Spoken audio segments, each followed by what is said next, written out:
focus on what you can do, what you can control, or the things that you can't control. You can't control, for example, what other people think of you, but you can control how you respond of what people think of you. Okay? Again, it's not what happens to us. It's what we make what happens to us. The meaning what we give what happens to us. Okay? And ultimately then it switches. It becomes something for us that we can strengthen our emotional and psychological muscles in order for us to become better human beings. Now remember a time where you were in love or fell in love or had simply an outburst of joy given the gifts you received.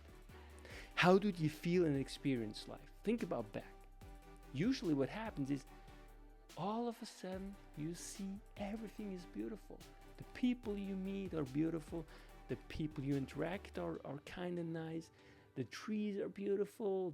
The landscape, the mountains, the family, everything is beautiful, right? Why? Because you are in this emotional state that allows you to see everything beautifully, right?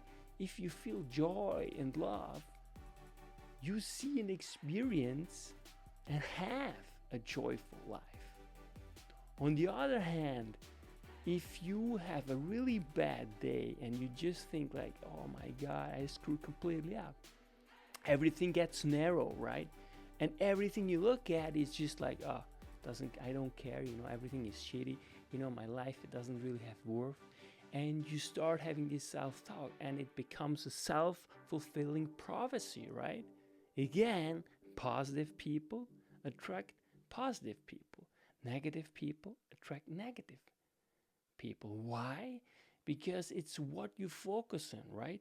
So it's really what you mainly focus on that determines how you experience life.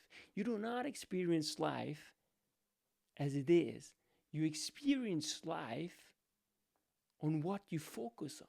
Wherever your attention is directed, whether it's a positive or a negative experience, that's how you feel ultimately. That's the meaning that you derive from, and that makes you feel a certain way. As we were talking previously about the power of thought, right?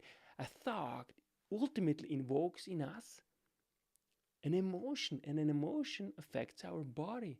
If it's a positive thought, we have a more positive emotion. If it's a negative emotion, we have a negative thought. Unless we really respond to it and ultimately catch it and say, you know what, that's an opportunity, that's great, now I can get stronger.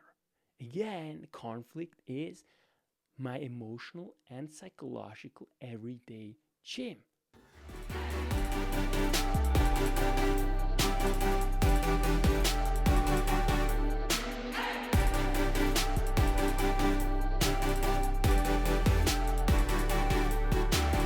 What if you turn hardship into greatness, anger into serenity?